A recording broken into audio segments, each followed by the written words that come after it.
Alright, all you Streetlight Crusaders, and I guess a couple of you wrestling fans out there as well tonight, welcome back to the Tuesday Night Special. And now it's time for us to talk about what happened during this week's edition of Monday Night Raw from Everett, Washington.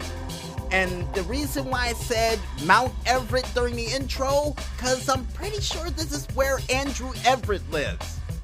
Wait, he doesn't? Well, it would have been cool for his gimmick, I don't know. But this place actually exists, right? It does. Oh, I guess they're going to those out there places they've never been before. Right.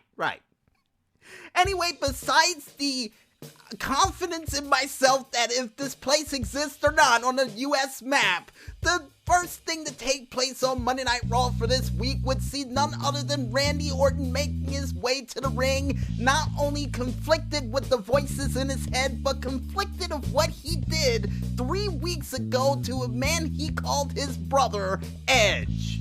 And Matt Hardy, with that I will not die spirit that he found out he had after he went up against Edge, would say that he has grit and that he is going to challenge him tonight to a no-holds-barred match, despite the fact that the doctors told him, you can't wrestle tonight. And I wonder why. Does it have anything to do with the fact that he suffered a concerto and an RKO last week? Why, yes it was. But did Matt Hardy listen? No. And when he got out there, after still wondering what the hell is wrong with him, Randy Orton would say that he was sorry and would say that he couldn't do this and would go up the ramp and try to just walk away while his music was playing. But once again, the voices in his head told him to do something differently. Now did they? Because he would beeline right back toward that ring. Matt Hardy would get a steel chair in his hand and would try to take out Randy Orton before he took him out, but with a very late swing, with strike one. Unlike the rules of baseball, one strike and you're out here with Randy Orton, because he would hang his neck across the ropes, hit him with an RKO, and then once again the voices in his head would make him contemplate what he was gonna do next, while there was no security, no referees, no nothing. All of them just sat there for a good 3 to 5 minutes while Randy Orton just went back out and then just went outside the ring, removed the stairs, put Matt Hardy's head betwixt the stairs, or on top of the bigger part of the stairs, while he got a steel chair, and not once, but twice, did a metal-style concerto with those objects and would say, I'm sorry! And by the way, he did it with the steel chair, even though he was looking at those steps pretty good to try to crush his head too. And this proves to me once again, folks, that the security really doesn't care about Matt Hardy, nor the fans, because they were chanting one more time while all of this was going down. What's wrong with them? Seriously, you want Randy Orton to commit murder? Yeah, alright, that's the reason why the voices was going off in his head. Eesh. And despite all that action, folks, to kick off the night, to lead to the announcers to talk like if they were, commentating on the PGA Tour during the last hole, the first match to take place on Monday Night Raw would be Aleister Black going one-on-one against Eric Rowan. And during this match, folks, action will go back and forth in something that would remind me of a kung fu movie where the guy would face off against one of the big guys that he had to take out with a multitude of kicks. Same thing would happen here, and I'm gonna call this one the match of the night, because not only would see Eric Rowan using his full weight to do a flying crossbody on the outside of the ring, but you would see Aleister Black pulling off plenty of tiger knees to the face of one Eric Rowan during this match. But this match will come to an end again with a commercial break in between that had the match on the upper left-hand side of the ring, showing Eric Rowan getting a good piece out of Aleister Black, and would even see Eric Rowan pulling off a wonderful, and I do mean wonderful / disgusting, jackknife powerbomb for a near fall on Aleister Black. But it all wouldn't matter, because Aleister would be able to pull off a black mass, then another black mass after taking Rowan off his feet and hearing Shao Kahn say, "Finish him."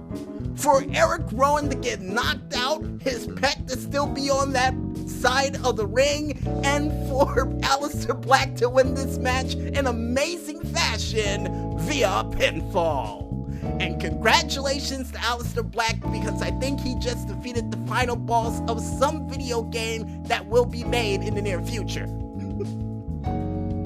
And besides that epic fight, folks, the next thing to take place on Monday Night Raw would be Charlotte Flair, 49 nights, heading to the grandest stage of them all, actually explaining her reasonings of why she did what she did at TakeOver Portland, which was take out Bianca Belair and Rhea Ripley to prove the reason why she's the queen, and also prove that NXT, since she left, has become entitled to everything that they have. And would also say that she's going to humble Rhea Ripley at the Showcase of the Immortals. And then we'll give a classic woo before leaving the ring, and then King would give her praises saying, "Well, what does NXT think? They keep coming up here thinking they run the place." Well, after the Survivor Series, they technically do run the place. If anybody remembered, SmackDown and Raw got, beat out by NXT throughout the entire night. So with the fact that the NXT Championship is going to be defended, or should I say the NXT Women's Championship is going to be defended on the Showcase of the Immortals, yeah, Charlotte better put up or shut up at WrestleMania, or she's going to be very embarrassed on that grand stage. But besides getting embarrassed by NXT, Monday Night Raw would continue on with a triple threat match for the 24/7 championship, with Riddick Moss going one-on-one against R-Truth and Mojo Rawley.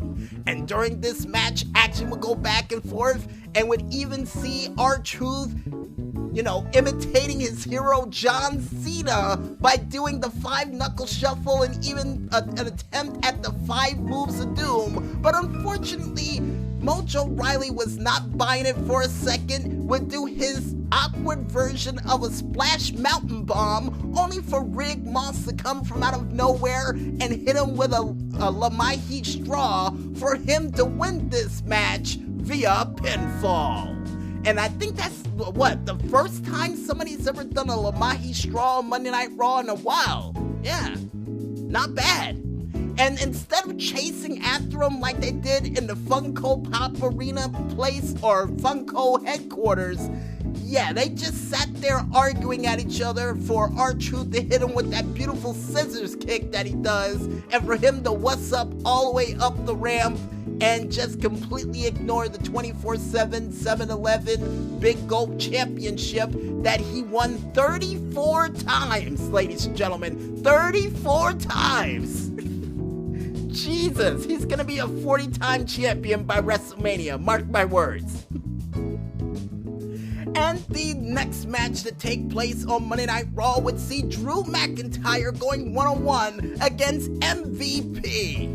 But before the match can even begin, Drew McIntyre would decide to have a little bit of fun with the people by not only using the Claymore countdown to point at the WrestleMania sign, and would say that he's gonna turn Suplex City into Claymore Country and kick his bloody head off when WrestleMania goes down to become the new WWE Champion, only for none other than Paul Heyman to come out, preach his rhetoric, say that Brock Lesnar was here, and instead punk out Drew McIntyre by saying he's not here, but I'm practicing for WrestleMania and for Super Showdown for when Brock Lesnar is still your WWE Champion, which Drew McIntyre didn't care and would say that he's still gonna kick his head off come WrestleMania. And then he would go and introduce MVP for MVP, saying, "I have a gripe with you, and the reason why that is," and Drew McIntyre would stop him by saying, "Yeah, I know why, because I kicked your head off." Only for MVP to say, "When I attack you, you're gonna see it coming because you hit me with a cheap shot, so referee ring the bell." And what would MVP do after he would say that? Hit him with the microphone. Yeah, you would see this coming, alright. He pulled a full-on Austin Aries and hit him in the head with the microphone to try to get an advantage, along with a boot wash in the corner. But would that actually help his chances to win during this match? Absolutely not, because Drew McIntyre would hit him with a Das boot of his own, and then hit him with a Future Shock DDT, only to kip up and give a 3-second countdown to a Claymore kick like he usually does in Claymore Country wherever he goes, for a 3 count and a win for the Scottish Terminator as usual, via pinfall. So Drew McIntyre still rolling on his way to WrestleMania. Appreciate it. And the next thing to take place on Monday Night Raw would see none other than Becky Lynch in the center of the ring addressing what happened last week, and would say that she has no use for fame, but she has use for the fortune that she has made since she made her way to America, and would throw a whole bunch of money on the ground by telling WWE management that this is my payment for violence. And that line alone I appreciate, because I got a feeling what's gonna happen next when she gets her hands on Shayna Baszler is going to be real bad. And it would be announced that Shayna Baszler, along with Natalya, Asuka, Liv Morgan, Ruby Riott, and a litany list of others, is going to be participating in the Women's Elimination Chamber on March 8th to decide who's going to go on to face up against none other than the man herself at WrestleMania. And Shayna Baszler would say, "Do you know where I came from? I'm a cage fighter. This match was designed for me to win. And what I did last week, I didn't plan that, I just did it. So you can imagine what I got planned for you at WrestleMania," and would then say, and I quote like Michael Cole would say, "I'm going to tear the living shit out of you at WrestleMania." For her to say, "Oh, thank you for letting me know where you're gonna be on March 8th at the Elimination Chamber. I'll be watching closely." And after that line, folks, my prediction thus far for the Elimination Chamber, Becky Lynch is gonna pull a Shawn Michaels circa 2009 and actually pop through the Elimination Chamber and beat the living daylights flag tag out of one Shayna Baszler, neither before or after the match is over. Either way, Becky Lynch is going to take the head off of one Shayna Baszler, and it's going to be ugly. And speaking of things that got ugly, folks, the next match to take place on Monday Night Raw would see none other than Angel Garza and Bobby Lashley teaming up to fight against Rusev and Humberto Carrillo in a tag team match. I don't know why, but with Alberto Del Rio missing around and no sign of Ricardo Rodriguez, this is the best thing I got, folks. So, at least let me have that. And during this match, folks, action would go back and forth, including Humberto Carrillo doing a beautiful top rope crossbody for a near fall, and would even see Rusev pulling off another beautiful roundhouse kick to the side of the head of Humberto Carrillo during this match. But ultimately, this match will come to an end again when Humberto Carrillo would do a corkscrew splash to the outside of the ring, only to receive a nasty, and I do mean disgusting, spear from Bobby Lashley, only for Lashley to get bull rushed by Rusev, and for Rusev to try to go back in the ring to finish off Angel Garza with a Tasmanian headbutt from the second rope, almost like Umaga, only for him to get countered out of the accolades, and because of Bobby Lashley interfering in the match and a Machka kick later, Angel Garza would counteract back during this match with a roll-up with the assist of the Titans for Angel Garza and company to win this match via pinfall, but would not be able to celebrate long because he would get pushed off the top rope by none other than Rusev, for Rusev Day to reign supreme despite losing this match. And the only reason this match happened, folks, is because it was an idea from Lana saying it would be a beautiful double date. Really? Really? No. And Maestro, thank you for reminding me. One thing that really did tick me off during this match, folks, is that Angel Garza would try to take out Humberto Carrillo during this match and would then go out to the crowd, get a kiss from a girl, have that Rico Suave smile on his face, only for Humberto Carrillo to actually take it off with a suicide dive. Ha! But besides Rico Suave over there proving that he's a true ladies man, the next match to take place on Monday Night Raw would see none other than Kairi Sane going one-on-one against Natalya.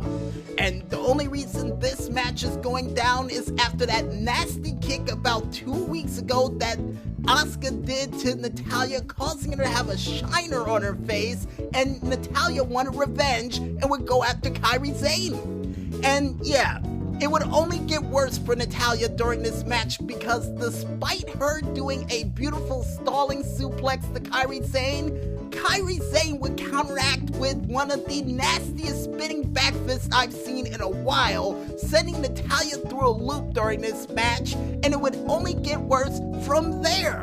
Because then once she hit to the outside of the ring, Asuka would add insult to injury with a roundhouse to the side of the face, causing Natalya to be knocked out on the ground screaming, "My head, my head!" only for the referee to hit a 10 count and for Kairi Sane to win this match via countout. And I got a feeling that Natalya has a concussion of some type after that roundhouse that Asuka did to her on the outside of the ring. Why are they trying to kill Natalya? And even a better question, when are they going to defend the women's tag team championships? Because the last time those belts were on the line was somewhere around TLC. Come on, I'm surprised people remembers that they're the tag team champions of the women's division. But then again, there's not really that many tag teams in the women's division. So it raises another question for me. Why did they make the belts? I don't know. Something we'll have to figure out on a later date, because the next thing to take place on Monday Night Raw would see none other than Seth Metal, CrossFit Jesus, or the Monday Night Messiah himself, Seth Rollins, pulling off a sermon for the night, and would say that part 1 of his mission to change Monday Night Raw is complete. And what he said by that is the fact that he was finally able to defeat Kevin Owens last week and stop the Resistance, only for part 2 to be that he's gonna eliminate the weak here on Monday Night Raw to truly make this place great. And then would get interrupted by the Viking Raiders, who wouldn't go down without a fight, only for Seth Rollins to escape out the back door like he usually does. The secret hatch that the Phantom of the Opera would have. He would use that too. But unfortunately, on the other side waiting for him would be none other than Kevin Owens to hit him with a KO stunner for the match for later on tonight to be none other than the Disciples to go one-on-one against Kevin Owens and the Viking Raiders. But more on that match after this next match that'll take place on Monday Night Raw, which would be none other than Ricochet going one-on-one against Carl Anderson. But before this match could even begin, folks, one thing we almost forgot: Liv Morgan would respond back about what happened with Ruby Riott and would say that she's not, broken after what happened to her after her best friend would betray her, and would also go on to say that she's gonna get a revenge against her in the Elimination Chamber. And I got a feeling it's gonna go in the complete opposite direction for Liv Morgan, unless she decides to hit that move that we're now gonna call the Live and Let Die on the steel of that chamber. That is if it's a steel floor elimination chamber. I'm not sure. Is it steel or is it padded? I got a feeling it's padded, but either way, that violence that will take place later on, we would finally see the return of AJ Styles since the Royal Rumble and an injury that he would suffer during it. And then AJ Styles would say that he's going on to win that Twit Cup, which I keep calling a Twit Cup, and would prove to everybody and his critics that he's phenomenal, and would even mention Ricochet's name in that sentence, which caused him to come out to challenge the Phenomenal One, only for Carl Anderson to step up to the plate and say, "Oh, you're not gonna have your first match back against Little Ricky. I got him. I'll take care of him." And did Carl Anderson take care of him during this match? Well, sort of. Because during this match, action would go back and forth and would even see a little miniature interference from none other than the club member of AJ Styles, regardless of the referee looking at him, only for the referee to kick him out along with Big Luke Gallows, and then for Carl Anderson to be on his own during this match. And action during this match would see Carl Anderson doing his beautiful KA spine buster for only a 2 count, and would even see Ricochet missing the 6:30 in the morning splash, only to come up with another move in the form of a detonation kick, which we're gonna call the Reloader, for him to win this match in impressive fashion via pinfall. But I wonder why he stopped using the code breaker, or what he called the recoil. I don't know, probably complaints from Chris Jericho, who knows? And despite that move change, folks, the main event of the evening would see none other than Kevin Owens and the Viking Raiders going one-on-one against the Monday Night Disciples of Buddy Murphy and the Authors of Pain.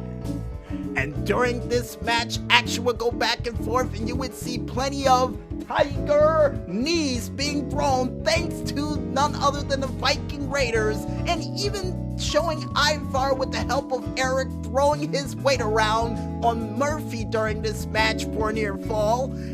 And this match will come to an emphatic end when KO was just about to get the win after hitting a beautiful KO stunner on Murphy, until the chicken weasel himself, Seth Rollins, would show up from out of nowhere to break all of that up for the team of Kevin Owens and the Viking Raiders to win this match via disqualification.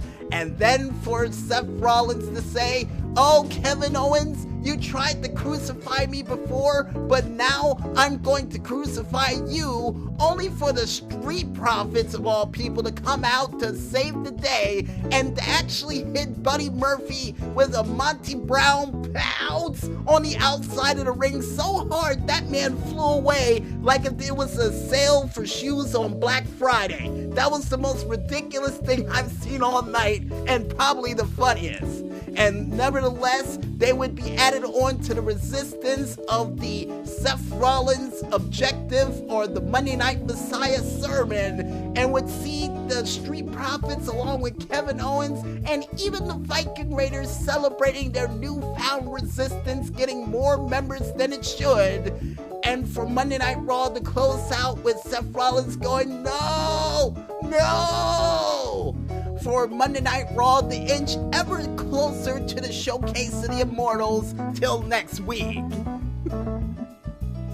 And with all of that said, folks, and with us once again forgetting to split the parts as usual for Monday Night Raw, we might as well go ahead and head back into this music, grab a glass of water, and when we return, we'll be back with more streetlight shenanigans as the Tuesday Night Special rolls on right after this. So don't touch that dial just yet, folks, and stay tuned.